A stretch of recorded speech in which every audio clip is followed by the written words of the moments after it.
G'day, ZiggyD here, and welcome back to the grim spectacle that is currently my Pillars of Eternity playthrough. In the last episode, we found out a little bit about ourselves.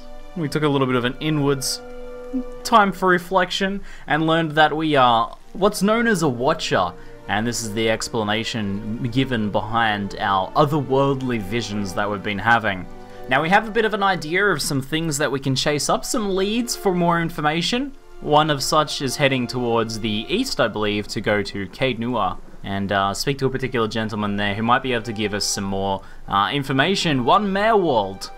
We've also got a bit of a side quest to track down a shipment missing from the blacksmith, which could lead to us be able to better equip ourselves because he's offered us a discount, as well as some potentially better wares if we can retrieve that shipment. And who knows, maybe we find some nice things in the process of doing that ourselves that we can, you know, maybe just sort of lift for ourselves, potentially.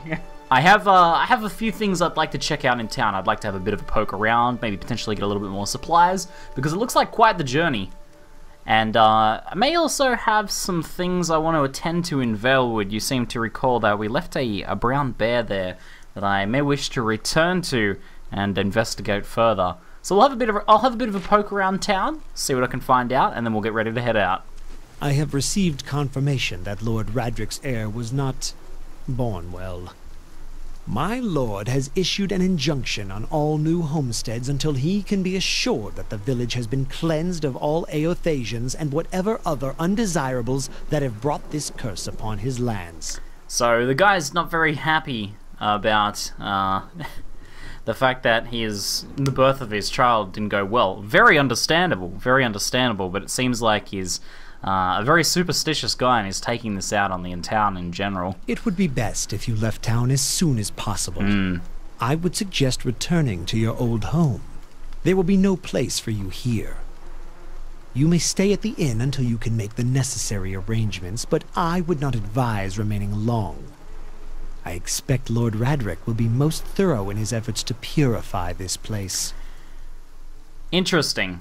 The thing is, Urgiot, is that I have no home. I don't have a home to return to. I was hoping that this would be my new home, though it doesn't seem like a very promising place to create that new home. It's not exactly what I'd hoped it would be when I set out on my way here. I'd like to learn a little bit more about Lord Radric here. He comes from a line of nobles who have defended these lands since the Ada times. Radric II was an early supporter of the Durwoodian independence during the Revolution, and the current Lord's father perished in the Saints' War. Hollowborn began appearing in the Durwoods shortly after the war's end. Lord Radric has taken it upon himself to purge the curse from the Gilded Vale. His measures have been severe, but necessary. Unfortunately, it doesn't appear there have been enough to protect his heir. The Saints' War? Our age's most egregious example of man's madness.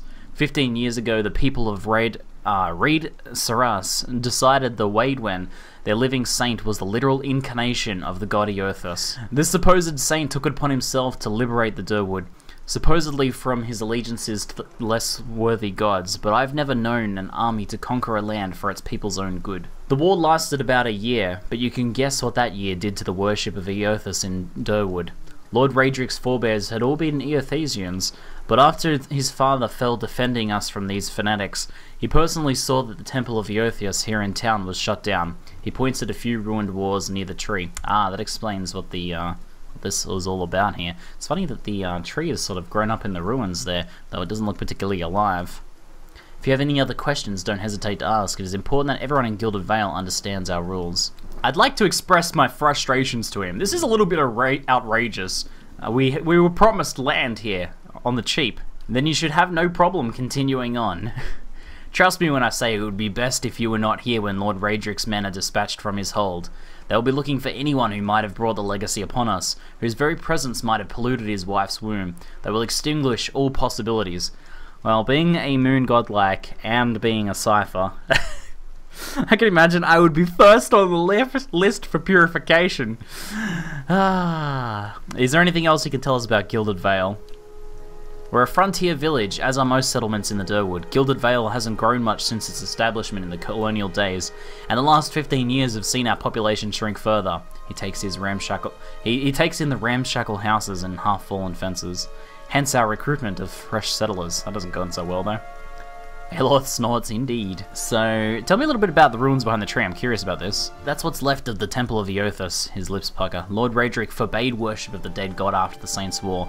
It's been abandoned for almost 15 years, but there are plans to rededicate it to Barath, the god of life and death. That's enough about Gilded Vale. Alright, Urget. Thank you, sir. You've been very helpful. I'll continue my poking and probing around the town. I'd like to take a moment to point something awesome out to you guys. The bestiary in Pillars of Eternity. This is a feature I want to go over. The bestiary is sort of how this game takes on getting experience from fighting monsters. The idea is when you first encounter a monster, you know very little about it, but as you kill and encounter more of them, you learn more about it, and you gain XP from actually filling out your bestiary, not from directly killing enemies. Now, you kill enemies to fill out your bestiary, so the same sort of thing happens, but the idea is that killing hundreds and hundreds of the same wolves that you fought time and time again is not really going to progress your character any further. But, you know, encountering new beasts and learning new things about the world does progress your character. It's a very cool system, I like it quite a bit, and I find it to be a bit more immersive. You can see some of the creatures we've fought so far. You know, we've only encountered a couple of oozes, and we know a little bit about them, but we still have a lot to learn. But when it comes to something like wolves, which, you know, are pretty simple, and we've fought a few of them, we know quite a bit more about them, though there's still some things we can learn. So we'll continue to fill out this bestiary, and we'll probably refer to it in the future to learn more about the beasts we've been fighting. I've entered a little house here to the north of town that looks you know, a bit rugged, but quite homely. I might have a little bit of a poke around. This man and woman appear to be deep in conversation, working at closing two bulging satchels. They move to embrace until the woman notices your approach and pauses, her smile faltering a little. Greetings. She looks to her companion, brows furrowing with confusion. Do you know this man, Nonton? Nonton coughs. Yes, I think we met in the Valewood. I warned him about the bear. Ah, Nonton, right. He inclines his head. Glad to see you've made it. Was there something else you wanted? I don't think I'm gonna say this. You two seem to be in quite a hurry. Yes, I imagine so, Ingrid laughs. We're packing for a trip, actually. I've been meaning to visit Defiance Bay, and she looks at Nonton. Well, in truth, I think I've had my fill of this town, with good reason. Nonton reaches to take her hand. It's time for some new scenery, he says. Well, before you leave, is there anything you could tell me about Gilded Vale? Ingrid smiles wryly. Only that you'll want to be moving on as soon as you can. You'll have seen the tree, I imagine, but the rot goes deeper. If you were looking for work, I'd say you'd have a better chance of it elsewhere. We're headed for Defiance Bay ourselves, Nonton adds. Okay, goodbye. Well, I may be able to put his friend's spirit to rest myself, but it looks like they're making the wise choice in deciding to leave town here. Well, if you're not going to be needing any of this, don't mind if I have a bit of a poke around myself. Oh, what's this? We know there's more grain in there, Trumbull. We won't settle for scraps while you grow fat on our crops. A muffled shouting emerges from inside the mill. The first of you drunkards comes through the door gets a shot between the eyes. Gods hear me. Swainer, I'll put you down like a dog. Come away now for now, lads, but we'll be back, Trumbull. And we'll have fair prices, or by the flame we'll have a reckoning. There does seem to be a bit of a feud here. Perhaps we can investigate exactly what's going on. Trumbull, an elven man stands before you, his relatively stocky build suggesting a life of labor. His face is pale and drawn and his eyes wide. Behind him, a younger man and woman exchange worried glances. The miller raises a club as you enter. It shakes violently in his grip. Get back if you value your life. Hold on, I'm not here to hurt anyone. The miller hesitates and lowers the club. Wait, I know you. You just came into town, right? Don't tell me Swain has already got his claws in you. Gods, that's all I need. My name is Ziggy Stardust, and I've only just arrived in Gilded Vale. Trumbull shakes his head. You picked a bad time to come visiting. Gilded Vale's had all its shine scraped off. I'm just a big dung heap now, and Swainer thinks he's the king of it. They're all of them mad. What was all that ruckus outside? Trumbull shakes his head. Where to begin? Swainer's whipped him up into a froth, going on about the grain stores, claims I've hidden away most of it. All I do with the grain is sell it. I can't create it out of thin air, and I can't hand it out for free. I pay the farmers for the crops they bring in, and I sell what comes out of the mill. Most of it goes to the Black Hound on the west side of town for ale. And Swainer and his lot sure don't mind that part. You take a look at the fields on the way to town, the crop's blighted. And most of what I'm getting from the farmers, Trumbull gestures to the sacks and containers, it's gone off, rotted through. I can't pay top prices for blighted wheat, and I've barely got enough grain to go around. Swainer's howling after things he has no right to. Seems like a pretty clean story for a messy situation. Trumbull frowns. It's not. He pauses. Look, Swainer's always been a rotten bastard. With stores so limited, maybe I save the good stuff for people who deserve it. Aufra, for instance, she's expecting a child. Should I let her starve instead? Do the villagers know about the grain supply? Trumbull looks embarrassed. Some. The innkeeper, for instance. It's better not to worry anyone. I'll be trading for supplies soon enough, and if we can just keep things calm until then, we'll be in the clear. The innkeeper? Trumbull winces. I wouldn't drink the ale, is all I'm saying. Oh. Okay.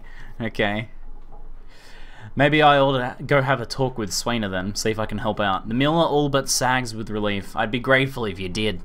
He won't listen to me anymore, but maybe you'll have better luck. Tell him we're all having a hard time of it, and we'll all have to make some sacrifices. We'll be in your debt for it if you can convince him.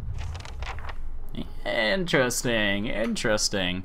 Alright, let's go examine the, maybe the grain supplies for... Oh, no. He might not like that. Hold on. Shh. Maybe if I can sneak behind here. We might be able to have a poke around and see for ourselves what's going on here. Let's just wait. We seem to be out of their sight now. Alright. Let's give this a go. Here's the grain. This grain here seems fine. Let's go ahead and take a sample for ourselves. Alright. So there's some okay grain, but a lot of it seems to be... Here we go. A rancid stench rises from the grain. It's mushy and mottled with green. Ugh. So that's been discreet. Turned into ale, but probably not good for eating, and it could also be the explanation behind the cause of things like, you know, foul births and stuff as well. If the food supply is tainted, that makes a lot of sense. I'll continue to investigate and see what we can find out, and maybe I'll go talk to Swainer as well and see if we can maybe sort of encourage him to be a little bit more reasonable, or maybe find out another side to the story if there is one. Damn, this daily affirmations of focus and efficiency I found is like my handbook for life. All errors can be reforged into lessons. Work hard, work well. All ignorance can be reforged into knowledge. Each generation must forge its successes. All difficulties can be reforged into triumphs. Embrace your station, fulfill your duties of your rank, and meddle not in the affairs of betters. Maybe not that one. All loss can be reforged into strength. Value the work of others, and they will value your works in return, and all souls can be reforged into whatever we will. I love this. This is good. This is like things I try to keep in mind every day. Now guys, there's something very important that I haven't done yet, as was pointed out to me in the last episode, and I just now remembered. Here we go. Ah, there he is! Now he's actually following us around. Of course. How foolish of me. One must equip their pet in order to have it exist in the real world. But now we actually have our little doggy following us around. And now, if we find his master, he might be able to react to it as well. Oh, we have a companion. He's so cute. That's much better. That feels much better. This ale taste funny to you? Now I feel like I know something I shouldn't. I should probably avoid drinking the ale myself, right? I've picked up a bit of it, but I think I'll be avoiding that. There's a cat. Hold on. We better keep the Black Hound away from the cat.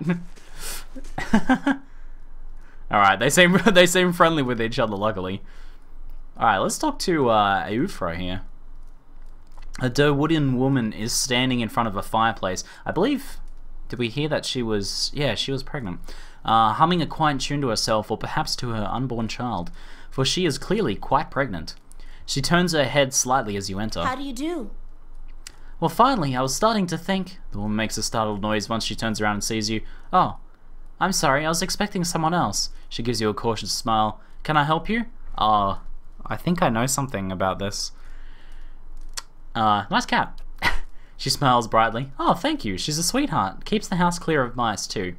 I'm warming up the social interaction here. Who are you expecting? My sister, Kalisha. Oh, no. Is traveling with one of our caravans. She sent a letter before she came. She said she was going to pay her way by working as a guard for the caravan master. She always was a tough one. She pauses. I don't suppose you've seen her on the road, or all the caravan perhaps. It's Master Odima's. I knew this name. I knew Eufra's name. The caravan was attacked and we escaped, but Kalisha was caught in a beerwick. She covers her mouth with a hand, eyes wide with horror. For a few moments she can manage nothing but a strangled, voiceless gasping, her eyes brimming with tears. I knew. I told her it was a dangerous path to take. Kalisha was always so certain she could take on any danger, she sniffs. Oh, my poor sister. I'm sorry, stranger, I just can't believe she's gone. If only I hadn't called her here. If I hadn't written to her, she might still be alive somewhere. Her face crumples, and a solitary tear slides down her cheek. Quit your sniveling. Why did you send for Kalisha? She wipes her eyes. I'm worried about the baby. About the legacy. I've told Kalisha as much as I could, but all I know is that for a long time now, every child born in Gilded Vale has been soulless, empty. It's happened to so many mothers, and Lord Raedric, he's exiled all of them, calling it a sign of the gods' disfavor, she sniffs. With my Hearthord gone, I don't know how I'd manage if I lost my home too. I hoped Kalisha would help me. They say Ranga, my old midwife, knows a way to prevent the child being hollowborn, but she moved south to Anslog's Compass 2 seasons ago. The journey's too far for me. I can't make it as I am, but I don't have anyone else. Now with Kalisha gone, more tears run down her face. Please, can you help me? Alright, I'll find Ranga for you, Eufra, if I can. She blinks, her eyes wide. You will? Oh, gods bless you. Here, I'll give you coin to pay her with. You needn't trouble yourself with that. I think it's a drink she fashions out of, well, I'm not sure, but it shouldn't be too much of a burden to carry back. Okay, so we're looking for some sort of tincture or concoction. Anslog's Compass is what we call the lagoon to the south. You'll have to cross the wilds to get there. That's what keeps me from trying it myself. She clasps her hands together. Thank you, truly. It will be saving us both. She sets her hand on her stomach, smiling through her tears. I will do my best. I'd love to help you out. You've certainly had, you know, things hard. This worn, dog-eared book is titled Travels Upon the Keld Glass Sea. There's an etched illustration of a vast finned leviathan. Cool. Alright, let's head out. I'm gonna talk to Tenfrith and see how he's going. Ah, it's you, my savior! He makes a sweeping gesture to indicate the kitchen around you. It's so good to be back. Do not think I will let this go unrewarded. I have decided that you have earned the right to learn one of my most closely guarded secrets, my dearest recipe. After this, you will eat nothing else. A savory pie to keep you hale and hearty. May it serve you well in your travels. Ah, Tenfrith, thank you, sir. I do oh so love pie. It's one of my favorite foods, and breaking character for a moment, this is not just in-game either. So I believe now I've learned a recipe, and the way that this works is that you have a crafting here, and we should be able to craft it here. Savory pie, there we go. So we need wheat, we need beer. Oh, it's a beer pie as well, an ale pie. Love it. Meat, and we actually have everything we need for this. You know what? While we're in the kitchen, let's bake a pie. Oh, delicious. Let's have a look here. 10 plus max endurance, 1 plus might, 1 plus perception for a few minutes. So this is a nice one to sort of have before combat. A nice boost. Excellent. I'm going to have this ready so I can eat this pie at the next sign of danger. Nothing like a pie to strengthen the man. So here's Swainer. Let's talk to him and see what we can find out. Welcome. Don't know who you are and don't much care. Keep walking. We're not here to chat with foreigners. Aloth narrows his eyes. Careful, looks like they're cut from the same cloth as those rowdies who attacked me. He wrinkles his nose. Smells like it too. I saw you outside of the mill. What was that all about? Well, someone fancies themselves a meddler, eh? What's that about? It's about Trumbull thinking he's king of the town on account of he's got the mill to his name. The dwarf's jowls quiver with rage. It's about him barely giving us anything for the wheat we bring him, and then cutting our purses when we need to buy grain. It's about farmers going hungry while some bastard gets richer off their crops. That's what it's fucking about. Now shove off, mate. I love this guy. What if I buy you all around? Will you talk to me then? Swainer considers it briefly. He looks to the others. Fair enough. You gotta bring us something to wet our throats. It might be I'll feel like trading words. Alright, I have some ale, I think. Maybe that'll work. Or maybe I better talk to the bartender and see if I can order around. Well met, friend. I'd like to buy a round for the fine fellows over there. Fine fellows? You're having me on. Any more fighting and I'll have to ban Swainer from the inn entirely. The innkeeper frowns. Until then, it's 6 copper pieces for the lot. Alright, here you are. Right then, here's 3 drinks for the 3 fools. Just take care with them, they're hot-tempered bunch. Alright. Good day, stranger. You again? What do you want now? I bought the drinks. Hey, so you have, by the flame. I never thought I'd be so happy for a mug of the Black Hound's shit beer. Gods, that's good. Alright, then you've got my attention. What's it you've got to say about that's worth a round of drinks? Maybe you could tell me a little bit more about what's going on. It's like I said, the miller's in charge of the grain prices. He says they're fair, but I know for a fact that folks like Ufra pay half for what we do, the dwarf sighs. And maybe we've been a bit rough with him, but what are we supposed to do?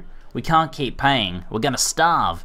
And do you think Trumble's gonna be sorry about it when we do? Look, there's no sense threatening the miller. You have him up against a wall. He's not gonna do anything. Maybe you could ask some of the other villagers for help. Swainer's eyes you for a few long moments, drinking deep from his mug. Then he sighs. You're right. Things go on like they are, and we're just gonna end up hanging from that tree out there. He looks to his comrades. Tell Trumbull we'll leave him be. Don't know what we'll do now, though. With the crops failing, haven't got another trade to speak of. Think Panska needs a hand around the inn? So they're fresh out of work, but at least we seem to have dissolved the situation. If you're not an ale, I don't have business with you. I love it, I love it. Alright, we'll go talk to Trumbull soon and let him know, I guess, the good news. Okay, let's head north to Valewood. It'll take you 8 hours to complete the journey. Alright, we've loaded up on supplies. I also found a few tools in the blacksmith as well that I picked up, a grappling hook and also a crowbar, so never know when either of those are going to come in handy. First things first, there was a wall over here that we had a bit of trouble climbing, which we may be able to actually do something with now. Let's go ahead and use the grappling hook. You give the grappling hook a few swings for momentum and let it fly, and the hook lodges easily behind a pile of stones at the upper ledge of the wall. A few tugs on the rope suggest that it will stay put. I love in these scenes as well how they have the sound effects in the background. Hear the swinging grappling hook then? Perfect, perfect. Alright, let's climb to the top. With the help of the rope, you make your way up the face of the wall and over the side. Awesome. What do we have up here? So, someone who, I guess, has not done so well. Well, we have some camping supplies, which I'm carrying the maximum camping supplies, which is 4 that I can hold at once here. We do have some interesting things here. We have it looks like some enchanted gloves of reflexes and a note that perhaps I can examine. Let's have a look. I'm very excited. Very excited. Firstly, the scrawled letter. I do not think you will ever see this, but you were right, Fulvano.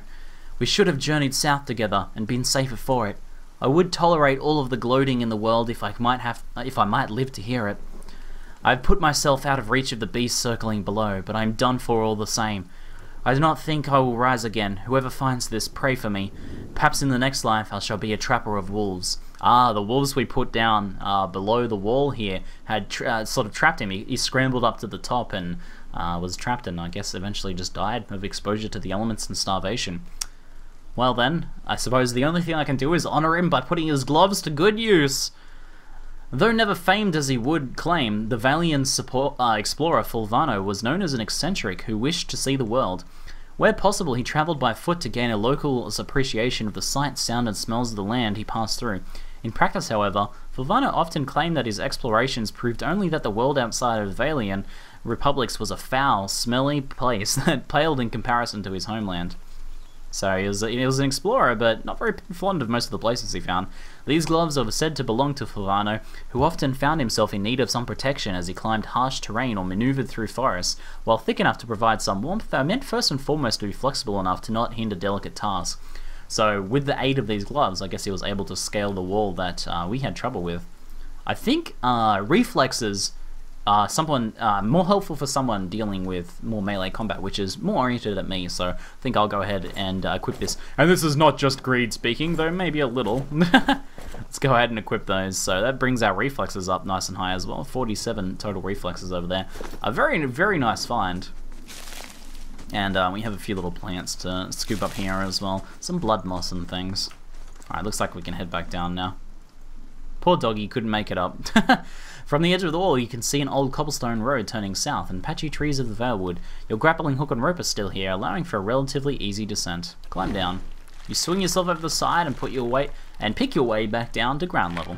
So we're back in the den of the beast, the bear that taught us a valuable lesson before. Well, we've come back with help, though I think that this is still exceptionally dangerous task, because this bear means business. So we're gonna have to see how we go. I'm gonna have to use all of the tools at my disposal, and I'm gonna attempt to blind, paralyze, confuse the beast, anything we can do to stop it from killing us, and hopefully we can slay it and explore its cave, and maybe put our missing friend here to rest. Okay, guys. Wish me luck, wish me luck. I think I'm gonna need it here. Alright, so let's sneak forwards a little bit. Yeah, nice and quiet. Okay, there is the bear himself. So let's position ourselves here. We're gonna want to have ourselves a fair bit of distance. Let's get him right on the edge of our vision here. Okay.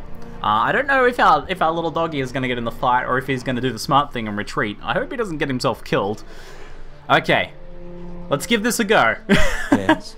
So we have a few options here. For spells, I have the ability to confuse the bear.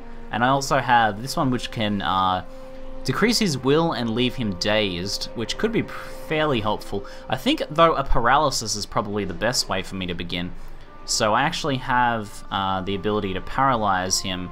Let's grab just here. Mental binding overwhelms the target's mental ability to communicate with his own body, paralyzing it, causing its soul to emit a shockwave that can leave nearby enemies stuck. So okay, so hopefully this should paralyze him. Now I'm going to go into slow mode, and we are going to attempt to cast this spell. I'm actually going to pause. I'm going to cast this spell, and I'm going to follow up just in case with bewildering spectacle as well. Which let's go with the dazzling lights to daze him and drain his will as well, which could help with follow-up tasks. So let's see if I can target him directly. Hopefully, if I paralyze him on the spot, that should be effective. Hopefully we can cast both of these spells at once. Wish me luck! Alright, creeping into position there. Casting my spell. No. What are you doing? What are you doing? How close does he need to get? Let's have a look. Range 6 meters. Oh, okay. It is fairly close range. Alright, we gotta be careful and pay attention with things like that. Well, let's try and get him just there. Alright, he's casting his spell. Alright, that's good. That's good. Okay, now I think I'm going to use my bow to deal some damage here, and I will probably follow up with more sort of spells to save him from killing me rather than damage dealing spells. But hopefully this sort of follows up and helps as well. Alright, dazed so far, that's good, that's good. Now I will try and do some damage with spells here though. I have minor missiles. Fan of Flames is a pretty short range. Let's go for Ray of Fire. That seems like it'll be pretty effective potentially. And then I'm probably gonna have him retreat after that. Oh no. Okay, maybe I should try and retreat. Maybe I should try and retreat. Okay. Oh, I don't like my chances here. So he is currently dazed. It should hopefully make it hard for him to actually hit me.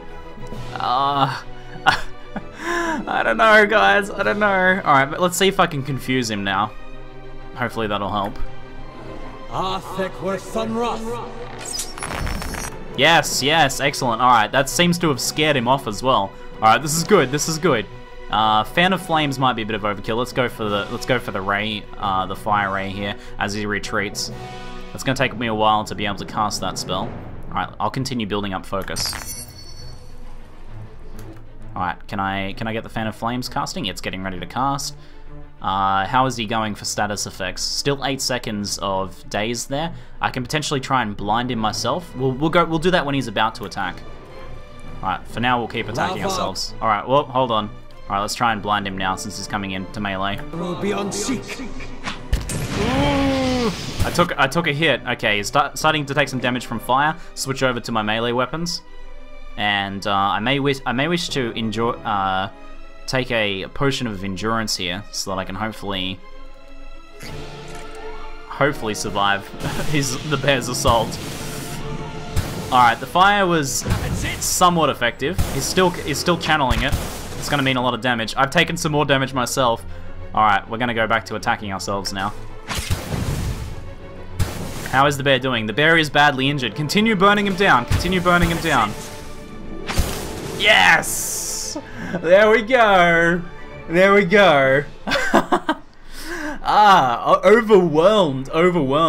We just have so many powerful spells to distract, confuse, daze the enemy that, you know, we can overwhelm a bear, even though it's a much stronger beast than we are, that's for sure. But we did it, guys. We did it. Good work, good work. Alright. Good work, team. We took quite a bit of damage there, though, and we were definitely in danger of dying. But now, check this place out. There's a chest, and then this is what I'm very curious about, because we see the purple energy that we've been encountering as a watcher in the past. There's something important here.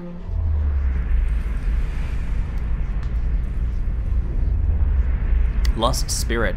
A figure drifts suspended in the musty air of the cavern. Its form and features blur and twist in cascading ripples of incandescence. You feel its energy eddying about your limbs, filling them with a heavy chill. I reach out. You reach out a hand for the spirit. In the moment of contact, you feel as if you have been struck a blow, head reeling as you tumble helplessly into a waiting darkness. Light blooms at the edges of your vision. You feel the sun at your back, and the weight of a bow in your hand. You know suddenly that you have come a long way from the vale hunting deer. Now you are standing before a cavern, and the darkness extends far into the depths. Even so, your friend strides out before you, his red cloak flapping at his heels. You follow, heart hammering in your chest, as he leads you deeper into the cavern. There is a roar like thunder echoing around you. Fear seizes you, casts you stumbling back towards the exit, towards light and escape. You see a glint of steel. There is a sudden, terrible flash of agony behind your knee. You scream, stumble, and fall. Oh dear God. Your thoughts are chaos, lanced through with pain. But in a moment of terrible clarity, you see your friend look back from the mouth of the cavern, his dagger daubed in crimson to match his cloak. Betrayal. And then there is a great dark shape above you, and then there is more pain. The vision recedes and you are thrown back into yourself with seemingly resentful force. The corpse lies at your feet, and Spectre lingers. In a span of energy between you both, you feel a sense of questioning, of confusion, of anger. I met him on the road, your friend. A sudden lashing anger emanates from the spirit. Rage and grief seem to pour from the gleaming figure like smoke. I'll find him and see that he answers for what he's done to you. For a moment, the spirit seems to burn bright, and your head fills with a sickly triumph. The spirit seems to weaken with the force of its own exaltation, growing fainter and fainter until you are alone once more. Betrayal can never be forgiven. Wow, I didn't expect that. So his friend actually cut his leg and left him for the bear to take out. He actually wanted to end him. Well, hopefully he's still in town and hasn't made off yet, so that we can go talk to him and confront him about this. In the chest we find a greatsword, a large and powerful looking sword. There's also mice crawl through the eye sockets and over femurs. Grizzly. And I don't just say that because this was the cave of a grizzly bear. Well, I am glad I travelled back up here to tie up a loose end that had been bugging me, because I found out a grisly piece of information. Oh, I'm sorry for the puns, guys. I'm sorry for the puns. Alright, let's go confront the traitor. You, Nonton. Hello. Ingrid smiles. I hope Gilded Vale has been kind to you. I know what really happened in that bear cave, Nonton. The color drains from Nonton's face. I don't know what you mean. I told you the truth of it. Are you accusing him of something? Ingrid looks to Nonton, touching his arm. If this is about the accident, we're both grieving for Pearlie's loss. But it was a wild animal's doing. Nonton shakes his head minutely. You see tremble in his hands. What would make you suggest such a thing? I had a vision in the cave. I saw Pearlie's vast moments as he lived them. I saw you cut him with a knife. That's not possible. Nonton stares you. How could you possibly know? His hand falls to his sword belt. I left no sign. Well, Nonton, you've incriminated yourself here. Nonton, wait. Ingrid raises his hands. I don't know what you saw in that cave, but this isn't what you think. Pearlie, my husband, he was as much a beast as that bear. You were in on it too, Ingrid. I tried to leave the first time I suffered his temper, but he wouldn't have it. She looks away, expression pained. Nonton, we met, and I knew I'd found someone special. Someone kind, who cared for me. Please, all I want is to leave this place, to start somewhere else. She looks down at the satchels. With some coins saved up, you could have it if you'll only let us go. Oh no. Who do I believe? Oh. Okay, so I feel like in this situation, I would want the justice to be dispensed by rule of law. Except in this city, in this town, there appears to be no rule of law worth considering. This is a very, very hard decision. What would I do in the spur of the moment? Do I take their word? Do I believe them? Do I allow them to leave? I have no evidence that her husband was actually a terrible man. Regardless though, in the visions I saw someone who was betrayed, who was fearful, who was surprised and shocked at the betrayal of his friend. But then do I attack these two and, potentially kill people who are, who are guilty only of a crime of ridding someone evil from the world? It's so difficult to know. All these thoughts race through my character's mind in an instant. Alright, my decision is this. Disgusted at the situation and my inability and frustrated that I can't make the truth of this situation, I spit on the ground and say, I don't need your coin. Go! Get out of my sight! Ingrid breathes out shakily. Yes, we will. Thank you. Thank you for your compassion. I don't want to hear anything more from you two. Let's go, Nonton. We have a long road ahead of us. I hope not to see you two again. Damn. What a decision. I hope I didn't just let two people walk that are going to, commit more crimes in the future, but I can't take someone's life without knowing more information. It's something that I can't bring myself to do. I have my own moral compass here, and it was just spinning around in circles. Guys, what an intense episode, right? Oh, I hope you guys enjoyed it. An intense battle with a bear, and then a very, very difficult and questionable decision had to be made. In the next episode, we'll be heading east, continuing on with our adventure, and hopefully some more clarity will find us. That's one thing I seek in this world right now, is clarity. But in this episode, we did not have it. Anyway, guys, let me know in the comments below what you think about my decision. How do you feel this went? I'm very curious. Anyway, guys, I look forward to reading your comments. That's it for now. I'm ZiggyD, and thanks for watching.